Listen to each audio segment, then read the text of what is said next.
नमस्कार मंडळी, कशा आहात सर्व? तर आज मी ओल्या जवळ्याची रेसिपी घेऊन आली आहे. तर मग चला रेसिपीला सुरुवात करूया.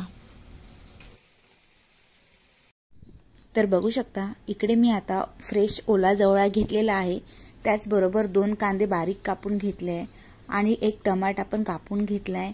3-4 हिरव्या मिरच्या, कढीपत्ता, आमसूल नसेल तर तुम्ही चिंचेची कोळ पण वापरू शकतात, अद्रक लसूण पेस्ट आणि थोडं पाणी. तर मग चला आता रेसिपीला सुरुवात करूया. इकडे मी गॅस पेटवून घेतला आहे आणि आता कढई ठेवून त्यात मी थोडं तेल टाकून घेणार आहे. तर बघू शकता, इकडे आता आपलं तेल चांगलं तापलंय आणि आता यात मी पहिले फोडणीला हिरव्या मिरच्या आणि कढीपत्ता टाकून घेणार आहे, जेणेकरून ते चांगले फ्राय होतील. ते चांगले फ्राय झाल्यानंतर यात मी अद्रक लसूण पेस्ट टाकून घेणार आहे.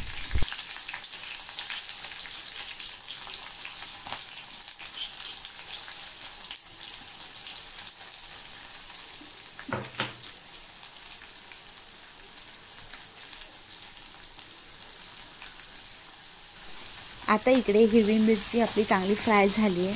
त्यानंतर मी आता यामध्ये बारीक चिरलेला कांदा आणि बारीक चिरलेला टमाटा टाकून घेणार आहे आणि आता याला परतून घ्यायचं आहे.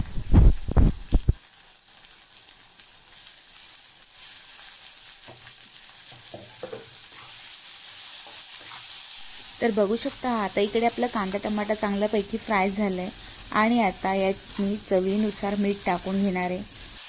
त्यानंतर यात मी जरा तिखटपणा यावा म्हणून चटणी टाकून घेणार आहे, कारण मिरच्या जास्त काही तिखट नाही आहेत.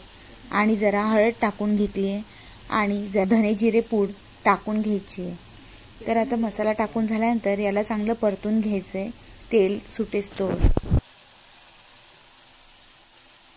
तर आता इकडे मसाला चांगला भाजून झालेला आहे आणि त्यात आता मी हा धुतलेला जवळा टाकून देणार आहे. या जवळ्याला मी पाण्यातनं 2 ते 3 वेळा चांगलं धुवून काढलेलं आहे, जेणेकरून त्यात जी बारीक रेती असते ती निघून जायला पाहिजे.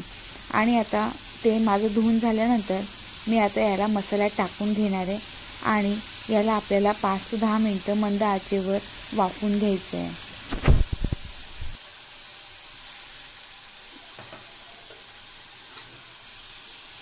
तर बघू शकता, आता आपल्याला इकडे जवळा टाकून झाला आहे आणि आता याला जरा चाळून पण घेतलं आहे आणि आता यात मी आंबटपणा यावा म्हणून कोकम टाकून घेणार आहे. तुमच्याकडे कोकम नसेल तर तुम्ही चिंचेचं पाणी पण वापरू शकता आणि जरा वरून थोडंसं पाणी टाकून घ्यायचं आहे, कारण की याला ऑलरेडी पाणी सुटतं. त्यानंतर याला 5 ते 10 मिनटं झाकून घ्यायचं आहे आणि झाकण काढल्यानंतर एकदा बघू शकता, आता परतून झाल्यानंतर आपला जवळा बनवून रेडी झालेला आहे.